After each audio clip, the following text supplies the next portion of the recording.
What Meghan never really understood, probably not even now, is that when she was chaired as a working royal, it wasn't because she was Meghan Markle, it was because she represented British royalty and all the values of the Queen and all the tradition and 1,000 years of history. So people were cheering not just the person, but also the institution. Picture this: a prince in a courtroom, a duchess in designer jewelry, and a Netflix algorithm quietly whispering, "No, thank you." If that sounds like the opening scene of a royal soap opera, congratulations, you are living in the plot. Because today's story is not about fairy tales, it is about what happens when fantasy meets a very stubborn thing called reality. Quick favor: if you are loving this, hit that subscribe button and tap the notifications bell. It is free, takes a second, and it helps Royal Top Stories keep the kettle boiling. Thank you if you did. Now, back to the show. Here's the big misunderstanding that keeps tripping this couple up. When Meghan was cheered as a working royal, people were not applauding Meghan Markle, the Hollywood actress.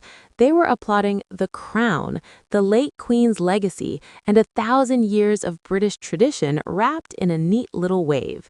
It was like cheering for the uniform, not just the person wearing it. Take off the uniform, and suddenly the applause depends on what you actually bring to the stage.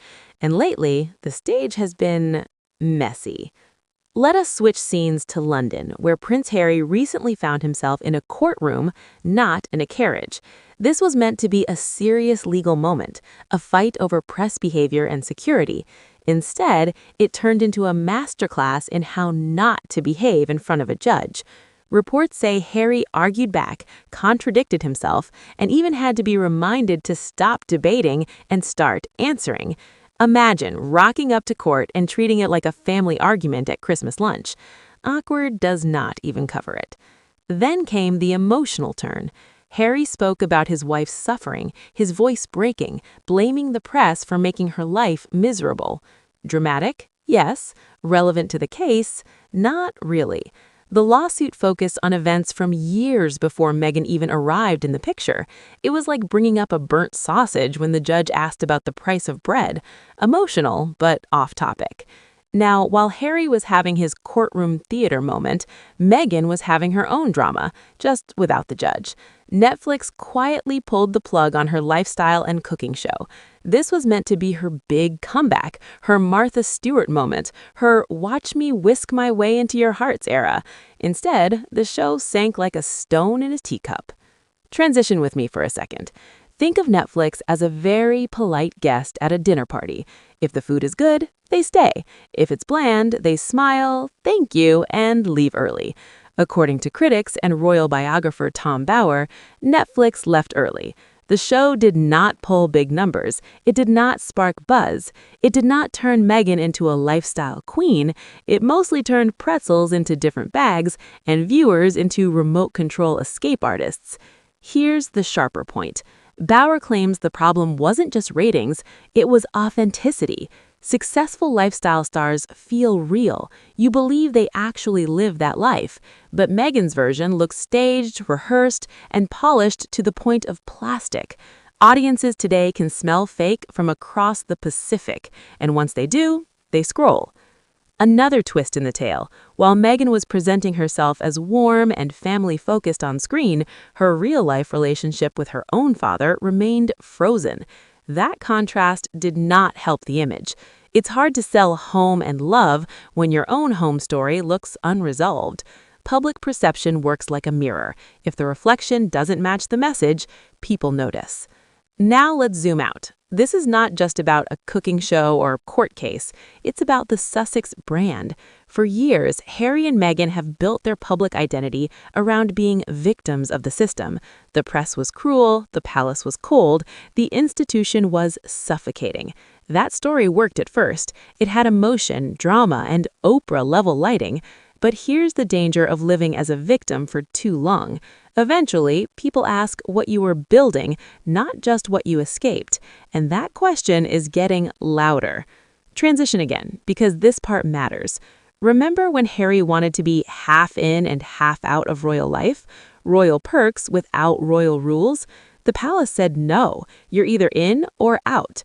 Since then, it's been lawsuits, interviews, documentaries, and memoirs, privacy campaigns delivered through very public platforms, complaints about media intrusion sold to the highest bidder.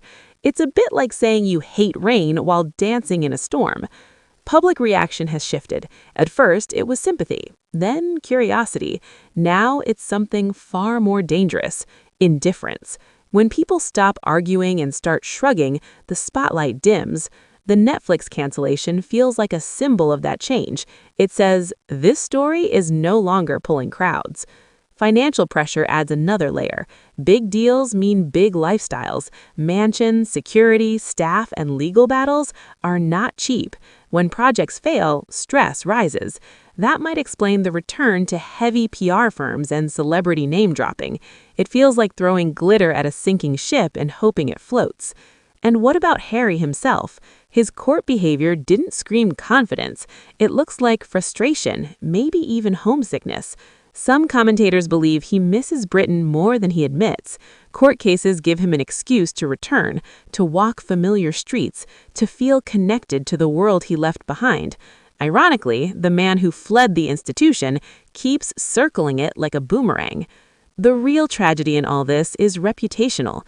Harry was once the cheeky prince, the nation's favorite spare with a sense of humor and a big heart. Now he's often portrayed as bitter and reactive. Meghan was once seen as a modernizer, a breath of modern Californian air. Now she's accused of chasing attention while rejecting accountability. Whether fair or not, perception is power, and theirs is wobbling. Here's the uncomfortable truth. Royal status is not a talent, it's a platform. When you step off that platform, you need something solid underneath: music, business, charity, ideas. Complaints alone don't build empires, and dressing up ordinary projects as royal-level events only highlights the gap. So where does this leave them? Possibly at a crossroads. They can double down on grievance and drama, or they can pivot to something genuinely useful and consistent: less courtroom emotion, more quiet credibility; less costume, more content. The lesson in this saga is simple and brutal. Institutions outlive individuals. The cheers Meghan once received belonged to the crown, not the camera. And the authority Harry once held came from duty, not documentaries. Without those anchors, they're just celebrities competing in a very crowded market where attention is earned, not inherited. Thank you for watching Royal Top Stories.